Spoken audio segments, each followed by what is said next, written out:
Yo, what's up? What's up, everyone? This is your boy, the Swarthy One, with UTR Boxing. Got another video for y'all, and this is my thoughts right now on what's going on in boxing. We won't talk about heavyweights. We won't talk about light heavyweights, cruiserweights, or the other weight division because we already know what's going on there. So we're just basically talking about welterweight and welterweights and lightweights. So here's my thoughts, right? First we'll go with the lightweights. Devin Haney will possibly get the fight with Kambosos for a unification bout, but not next because Kambosos is not going to fight him next. I doubt he will fight him next. But if he does, that would be a great fight. I think Devin Haney wins, becomes unified, and then he can talk all the shit he wants to. But I don't know if that fight's going to happen. Lomachenko, he's on the rise, trying to get his belts back. But I don't know if he's going to get a fight with Kambosos. It's possible to get a fight with Kambosos because of the promoters, but because of the promoter. The promoters, I don't know. But I think Devin Haney might get that fight. Ryan Garcia.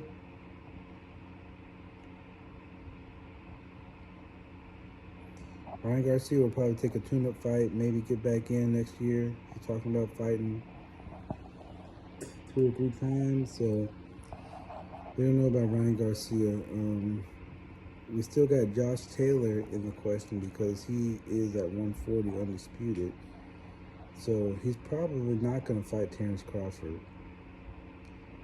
Cause that's not a big fight. Josh Taylor's kind of like in the zone of his own. He would have to move up to 147 to fight somebody. But who knows about Mr. Taylor. Who else is there? I see Shakur Stevenson fighting somebody big. He might be able to fight a Lomachenko. But you know, Lomachenko don't have no belts, so who knows about that guy. Gary Russell Jr. is still there to fight. Maybe Shakur Stevenson, I don't know. We have to see. Not really concerned about that. Who else are we talking about? Teofimo Lopez, he took a break. He's probably going to continue to take a break. He might go on a Ryan Garcia status after his loss. We'll see. Probably. So that's kind of interesting because with Teofimo out of the picture with no belts, there's only Kambosos and Haney. There's only Kambosos and Haney. Tank Davis, he could fight. He could fight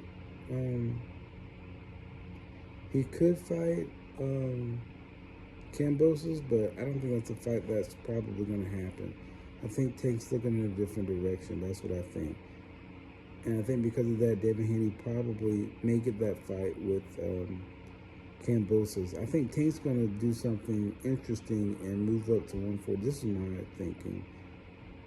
Tank might move up and fight Virgil Ortiz at 147 because think about it, Virgil Ortiz has a belt at 147. Tank fights him, wins, becomes a 4-division world champion. That's a big money fight because both are undefeated and both, Virgil Ortiz is a young fighter. He would take that fight, and I think Tank will beat him. From skills alone, I think Tank will beat him. And then that sets up Tank for a fight against Keith Thurman because Keith Thurman fight Mario Barrios. Mario Barrios just fought at 140, took a loss to Tank. And there was talk about Tank fighting Thurman. So it could be possible that could be a fight coming up. Tank fights Virgil Ortiz, beats him, and then he fights Thurman. Giving Thurman another opportunity to win the belt because Thurman, his options are slim out there for him to even get a title fight again in the welterweight division.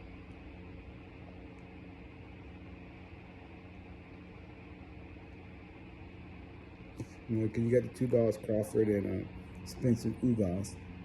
And now that Spence and Ugas are going to fight, Spence will probably win that fight, have 3 belts, and then he can fight Crawford if he wants to. But I'm thinking Tank's going to intervene in there. Boots Enos,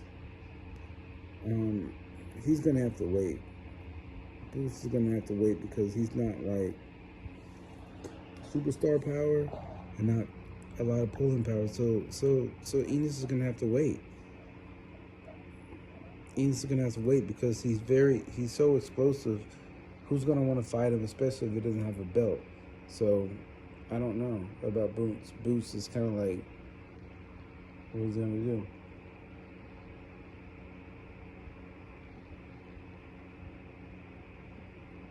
But as they say, Boots' time will come in time because he's got to wait.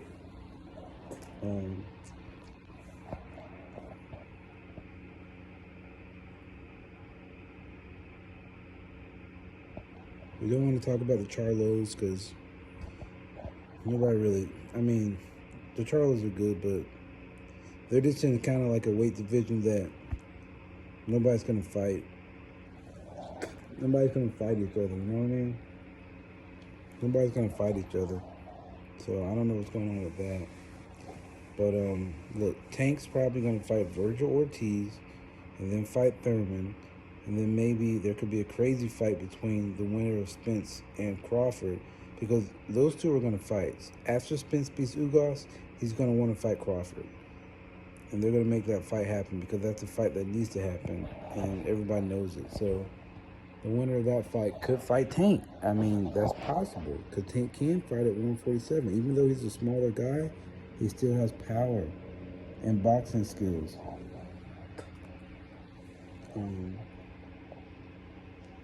I think Errol Spence is too much for him, but he might have a better chance against Crawford if Crawford wins.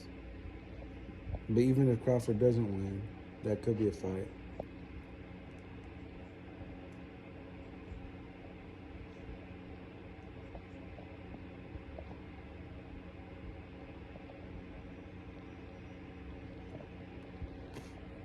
Now, there's a few other guys at 147, but they're not going to play a factor, so that's what I think was going to happen. I mean, that's what I think was going to happen. I just want to give my quick thoughts here on those divisions, but I think Tank's moving up to 147 to fight Virgil Ortiz. If Virgil Ortiz don't have nobody to fight, he's got a belt. Perfect opportunity for Tank to get that belt because I know that Tank will beat Virgil Ortiz. But the question is, would they put him in there with Tank? Who knows? We'll see. All right, I'm out. UTR Boxing at the max. Pieces.